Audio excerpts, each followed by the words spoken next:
پھر دن ہوا،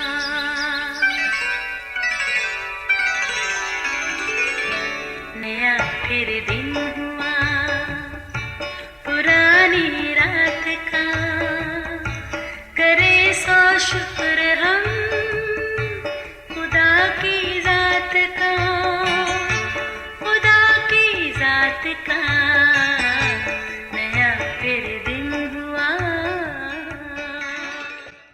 آج کی آیت، بس جاگتے رہو کیونکہ تم نہیں جانتے کہ تمہارا خداوند کس دن آئے گا۔ متی 24 باب 42ویں آیت۔ عزیزو، خوشیوں کے کئی رنگ و روپ ہوتے ہیں جو اپنی جگہ سبھی دلکش ہیں، مگر شادی بیاہ ہمارے معاشرے کی ایسی خوشی ہے جو خوشیوں کی فہرست میں سر فہرست ہے۔ شادی بیاہ کی تیاری میں کئی مہینے لگ جاتے ہیں، جس کا زیادہ اہتمام شادی پر بلائے مہمانوں کا ہوتا ہے۔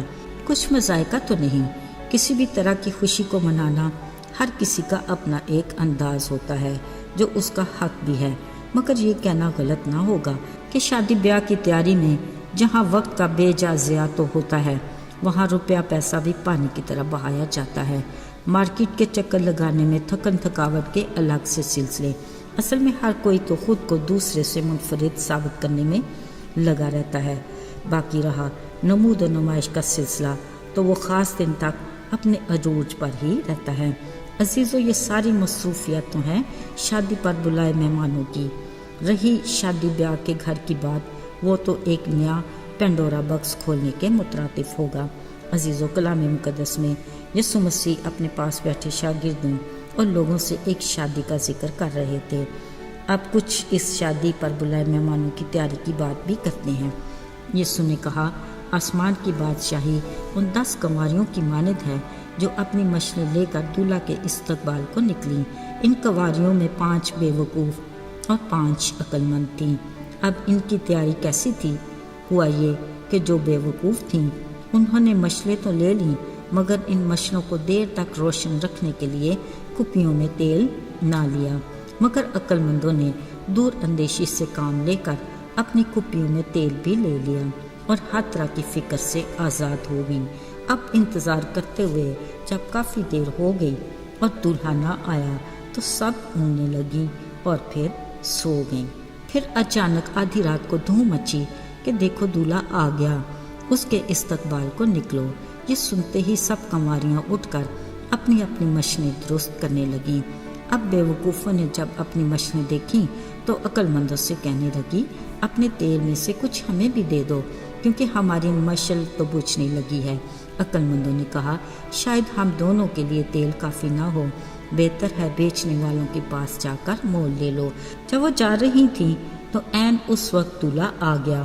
اب جو تیار تھیں وہ اس کے ساتھ شادی کے جشن میں اندر چلی گئیں اور دروازہ بند ہو گیا۔ باقی جب آئیں تو کہنے لگیں، اے خداوند، ہمارے لیے بھی دروازہ کھول دے۔ مگر اندر سے جواب آیا، میں تمہیں جانتا ہی نہیں۔ بیچاری بے وقوف کنواریاں وقت پر پوری تیاری نہ ہونے کی وجہ سے رہ گئیں۔ عزیزو، اس ساری گفتگو کا حاصل کلام یہ ہے کہ جاگتے رہو، کیونکہ نہ تو تم اس دن کو جانتے ہو نہ اس گھڑی کو۔ اصل میں یہ وارننگ ہے جس پر ہم سب کو سنجیدگی سے سوچنے کی ضرورت ہے۔ یقیناً یاد ہوگا کہ جب یسوع مسیح مردوں میں سے جی اٹھا، شاگردوں کے ساتھ وہ بہت سو کو نظر آنے کے بعد جب آسمان پر زندہ اٹھائے گئے، اس وقت فرشتوں نے شاگردوں کو کہا تھا کہ جس یسوع کو تم یوں آسمان پر جاتے دیکھ رہے ہو، اسی طرح تم اسے دوبارہ آتے دیکھو گے۔ مگر اب جب ابن آدم اپنے جلال میں آئے گا تو سب فرشتے اس کے ساتھ ہوں گے، تب وہ اپنے جلال کے تخت پر بیٹھے گا۔ خدا کے کلام کے مطابق اس دن اور اس گھڑی کی بابت کوئی نہیں جانتا سوا باپ کے، اس لیے خبردار کیا گیا ہے کہ جاگتے رہو، کیونکہ ہم نہیں جانتے کہ ہمارا خدا کب آئے گا۔ اب اس کے لیے کس طرح کی تیاری کی ضرورت ہے؟ روحانی طور پر جاگنا، دعا کرنا، پوری تیاری میں رہنا، یعنی ہماری مشلیں جلتی رہیں اور کپیوں میں تیل بھی بھرا رہے۔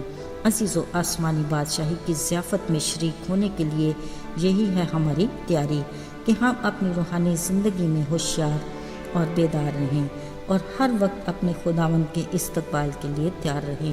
یاد رہے، خدا نے اپنے ایماندار لوگوں کو خبردار کر دیا ہے کہ ہر وقت تیار رہو، کیونکہ جس گھڑی تم کو گمان بھی نہ ہوگا ابن آدم آ جائے گا۔ آئیے دعا کریں۔ اے خداوند، تو جو مہربان باپ ہے، ہم تیرے حضور التجا کرتے ہیں کہ تو ہمیں ہر پل اپنی آمد کے لیے تیار رہنے کی توفیق دے، اور اس لائق بنا کہ ہم دوسروں کو بھی تیری آسمانی بادشاہی سے آگاہ کریں۔ ہمیں گواہی دینے کی دلیری عطا کر، تاکہ ہم تیری دی ہوئی ذمہ داری میں وفاداری کے ساتھ اپنے کردار کو ادا کر سکیں۔ یسوع کے جلالی اور مبارک نام میں مانگتے ہیں، آمین۔